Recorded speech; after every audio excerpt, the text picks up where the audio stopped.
Yo, what's up guys? We are here back on Pokemon Showdown for my week 3 match in the NPL. I don't have a team builder this week because I'm kinda busy and I wanna spend don't wanna spend any time in my room basically because it's freaking hot here in Germany. It's like over 30 degrees Celsius and I'm sweating my ass off here. It's kinda annoying, but like I just will talk you through my team and then through the battle.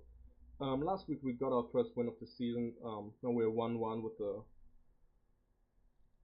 +0 differential, I believe, or maybe -1. I don't know if we lost 0-2 the first week or this 3-0, but it doesn't really matter. And we are facing our second divisional or third divisional opponent this week, Turboblaze IV. Very solid opponent. His team is the Hidden Leaf Valley's Roserades, I believe. Pretty long ass name, but definitely a solid player. He knows his stuff. Definitely go check him out. Very chill dude.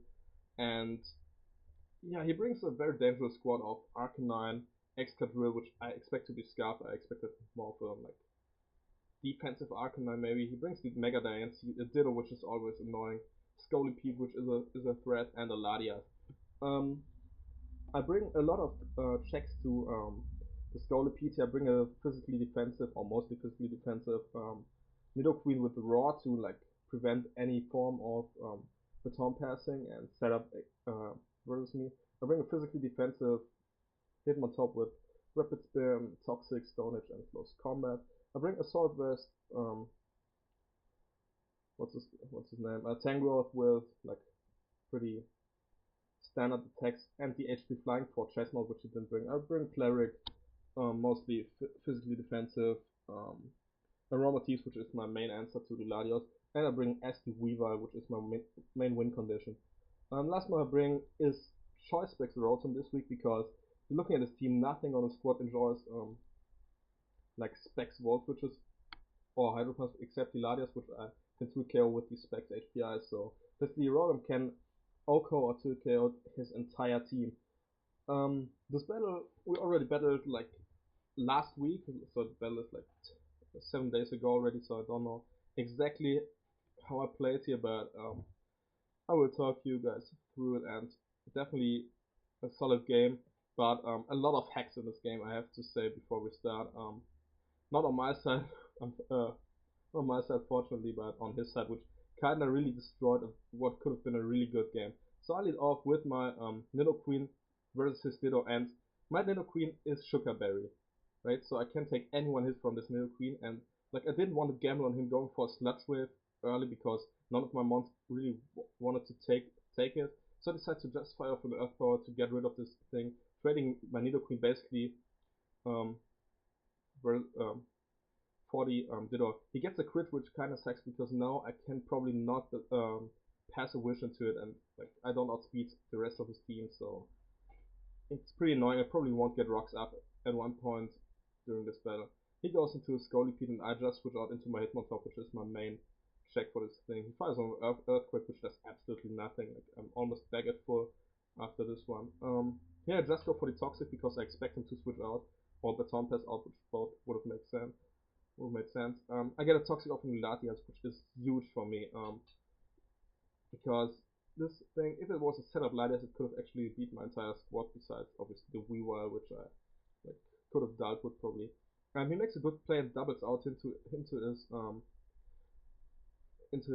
Arcanine to catch my Aromatisse or my Tangrowth here on the switch. Then doubles out again into his Diancie as I go for the wish and try to pass it to Nidoqueen on his Diancie.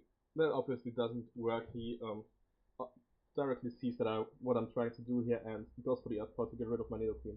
Not too bad, and now I get a free switch into my Rotom, which I fire off a big voltage here, and this does absolutely nothing to this Latias. I was pretty sure that's max HP and probably some investment on the special side. I send out my Tangrowth here because I'm AV. I can take any 2 hits from this thing, even like 2 modest side shocks. I'm very sure, and I guess just go for the knockoff here. As he Reflect types, very solid player on his part because Reflect type really helps him versus a Weavile on the switch or something, or like to like not be weak to my Leaf Storms and shit like that. And that's a really solid play, but Toxic whittles him down, but he cannot beat me 1v1. I just go for a knockoff again, expecting him to switch or recover up, and now he finally switches out into his Arcanine as I go for the HP flying on this turn because it has had a chance to knock him out with the poison damage afterwards. Triggers onto his Arcanine, solid play on his part, and I don't have the best switch into this, especially now that my Nidoqueen is gone. I just go hard into my Hitmontop here, sorry, because I really expected him to be a physical variant, but it's a special set, and Fire Blast would have done like 40 to 50% depending on the spread, I believe. Like if it was modest, it would have done more probably. But he misses, unfortunately for him, and my Hitmontop is at full. He also misses a Will-O-Wisp, which really sucks. I go for the Stone Edge to do like 36% to him, which shows me that he is kinda defensive. And yeah, pretty annoying hex for him. I felt very sorry about that because like it would have changed the game, obviously. Maybe not the outcome, would have done like a solid amount. It really helped him to whittle down my Hitmontop, which he, as you can see, besides his Larias and the Diancie, doesn't have a lot to deal with my Hitmontop. I get a Toxic off on his Morning Sun on the Arcanine, then he switches out into the actual very good play on his part, expecting me to Stone Edge instead of the close combat, which would have OHKO'd him probably, depending on his spread, or like, nah, not OHKOing him, but would have done a hefty chunk. I don't know why he went into this thing, because I beat it 1v1, even if it's like a Swordsman set because of the close combat. He goes out into his Larias in this turn. I go hard into my Weavile, expecting to go for a Psychic.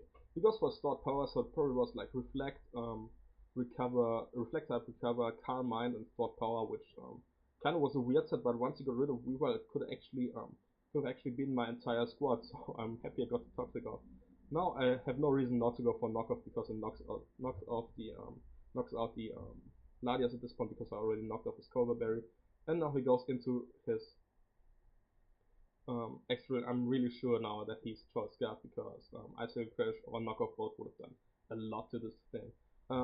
I might have made a misplay and by not going for the Sword Stance on the Larias, knowing that he cannot touch me, but I didn't really feel the need to go for it because looking at squads, Rotom plus Weavile most of the time beat this thing, especially when I have Tangrowth and Hitmontop in the back to like take hits from Arcanine and Scolipede and the Excadrill as well, so I don't really feel the need to set up there and go for game. Try to play it more conservatively as I maybe should have, but it's whatever. I just go to my Tangrowth because I can take any hit from this.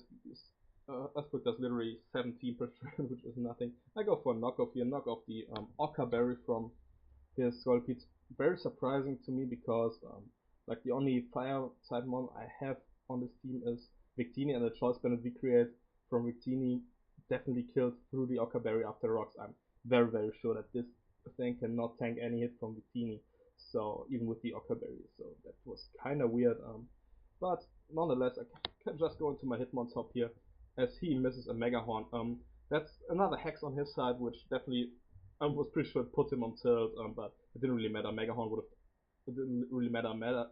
have done like 20% to me because I'm almost next physically defensive, so it doesn't matter at all. Go for a Stone Edge, get a crit, which really like adds up to all the hacks he got before then, and I get a hefty chunk on his Mega Horn. It's like at this point I said it's not even fair for me to get all this luck in my favor, all this hacks on his side, but that's the game we play and nothing we can do about it. And like I don't think it had an effect on the outcome of the game. I think I would have won the game probably with him hitting all his moves, but it would definitely be harder.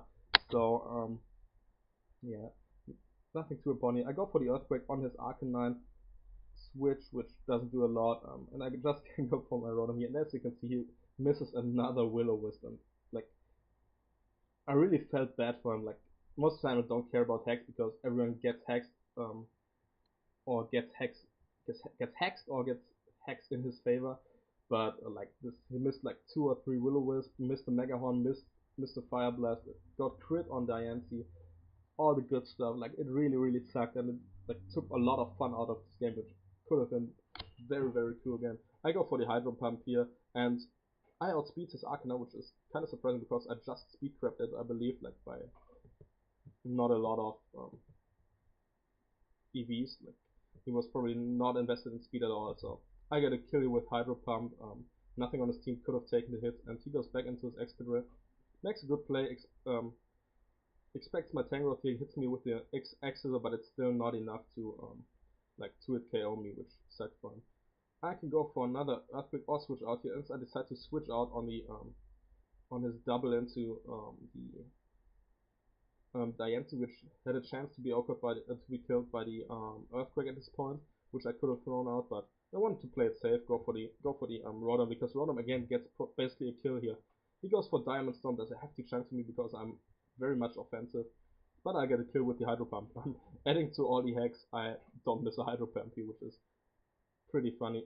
He goes into Scolipede and revenge kills me here with Mega Horn. I didn't want to switch in anything on this because I feel like the combination of Hitmontop and Tangrowth plus Weavile deals with the rest of his mons rather easily. I go for the Stone Edge here and like put it in range to get 2 KO'd as he does nothing to me with the Earthquake. Go for another Stone Edge here. I don't know why I switched up because it doesn't change the outcome of the game at all. I can just go for the close combat here. As he Earthquakes me for a hefty chunk, I get a Yoko from that range, so Excadrill goes down, and now he has only what is the name? Scolipede left. Here I decided to make the safest play possible by sacking my Tangrowth. I didn't want to play for differential, and I didn't want to play him at -1 defense and sack my Hitmontop, which beats this thing 1v1 100% of the time. So like basically saving my win condition. I go into my Shigor here, my Tangrowth. He misses a Mega Horn again, which really sucks. I just fire off an Earthquake. He hits the Mega Horn, but I tank it because I have a lot of physical investment. Earthquake doesn't kill, he misses another Mega Horn, so that basically tells me he didn't have the Poison Jab, so I win 4-0, which should have been probably a more closer game. Nothing I can do about it. Obviously, GG to my opponent. Definitely go check him out. His link will be down below. But yeah, this game 4-0 for me, which obviously I take very happily because it gives me a solid spot in my division, depending on how the Staraptors and the Blazekins play this week. I think if the Staraptors win by not that much, I take over the division lead, which is pretty nice. But yeah, it's like this game was garbage, to be honest. It wasn't even a good game. Like he, with all the luck in my favor, all the bad luck in his favor, he had no chance to win the game at all, and like breaking down my wall core of Aromatisse, Tangrowth, and Hitmontop. So definitely terrible game overall. I don't like winning like that, but I think it wouldn't have like changed the outcome too much. Like it probably would have been a 1 or 2 in my favor, but I think I had the game like it was a pretty safe win for me. Like even if he had hit all the attacks, because like Aromatisse got a free wish on a lot of stuff. Like I could have passed wishes to a lot of stuff with Aromatisse and could have healed it. Obviously the Will-O-Wisp, so that doesn't matter. And Rotom plus Weavile really destroyed his team. So whenever I got them in on anything else but a choice locked Earthquake from Excadrill, I could have like gotten a kill. So I don't think he would have won the game, but definitely would have been a lot closer. So yeah, now we're 2-1 with a +4 differential, I believe. Might be +3, I don't know, but I'm definitely looking strong here. Next week we are playing the Kentucky Lux Race, and their coach Graham Absol, I believe. Gonna be a good game. He got a 6 on week 1. I think he lost in week 2, but I'm not 100% sure. So definitely not the worst of opponents we could get. Definitely gonna be a fun one. And yeah, see you next week. I might go for another live comment. Hope it works out next time. And I might upload another team builder depending on how busy I am. But yeah, just like see you next week and leave a like and a comment, obviously. So that's it for today. See ya.